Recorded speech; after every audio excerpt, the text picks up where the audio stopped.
Assalamualaikum warahmatullahi wabarakatuh. Perkenalkan kami dari kelompok 4 yang beranggotakan Alivia Safitri, Dinda Permatasari, Ira Safitri, Mawar Lestari, Nila Alfiatun Nikmah, dan Risalatul Muawana.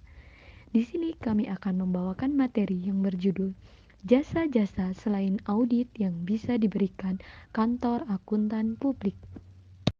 Jasa audit atas laporan merupakan salah satu jasa yang bisa diberikan suatu kantor akuntan publik yang cukup dikenal di masyarakat bisnis.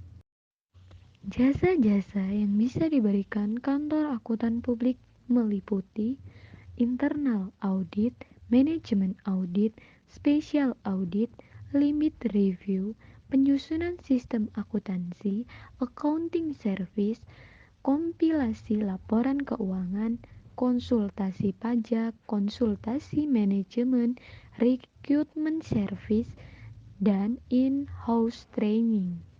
Saya akan melanjutkan materi yang berisi tentang jasa lain selain jasa audit. Menurut Abdul Halim, ada 3 jenis jasa non-atestasi yang diberikan suatu kantor akuntan publik. Di antaranya, jasa akuntansi, jasa perpajakan, dan jasa konsultasi manajemen. Jasa akuntansi melalui aktivitas pencatatan, penjurnalan, posting, jurnal penyesuaian, dan penyusunan laporan keuangan klien atau jasa kompilasi, serta perancangan sistem akuntansi klien. Berikutnya, jasa perpajakan meliputi pengasihan surat laporan pajak dan perencanaan pajak. Selain itu, dapat juga bertindak sebagai penasehat dalam masalah pembelaan bila perusahaan mengalami permasalahan dengan kantor pajak. Berikutnya, jasa konsultasi manajemen merupakan fungsi pemberian konsultasi dengan memberikan saran dan bantuan teknis kepada klien untuk meningkatkan penggunaan kemampuan dan sumber daya untuk mencapai tujuan perusahaan klien. Baik, selanjutnya pengaruh jasa selain audit terhadap independen akuntan publik. Kemungkinan akan berakibat akuntan publik kehilangan independensinya. Dapat juga terjadi sebaliknya. Jasa selain audit tersebut antara lain konsultasi manajemen, penyusunan sistem akuntansi, pendidikan dan pelatihan, studi kelayakan bisnis, pemeriksaan khusus.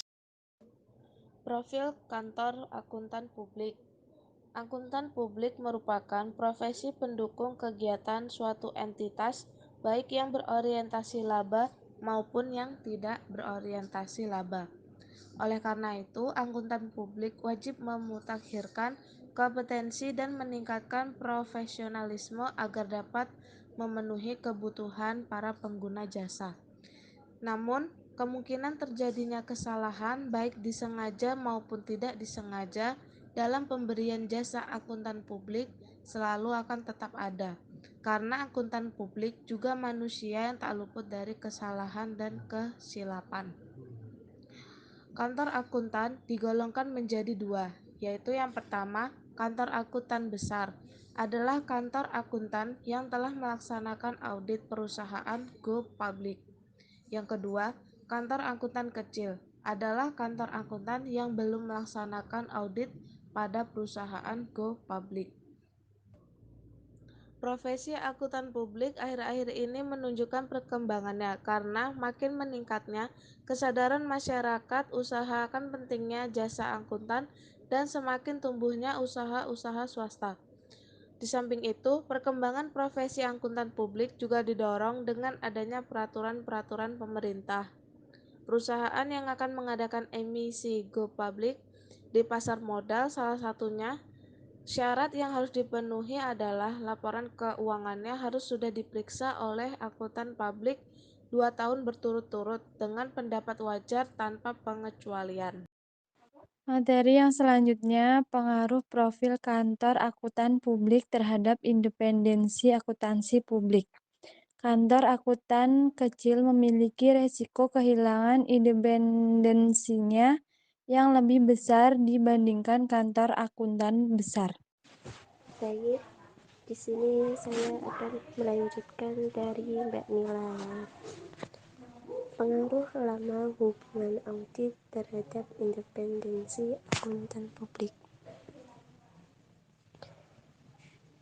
Widodo pada tahun 2004 menyatakan bahwa seorang partner yang memperoleh penugasan audit lebih dari 5 tahun pada klien tertentu dianggap terlalu lama, sehingga kemungkinan memiliki pengaruh yang negatif terhadap independensi auditor. Karena semakin lama hubungan auditor dengan klien akan menyebabkan timbulnya ikatan emosional yang cukup kuat.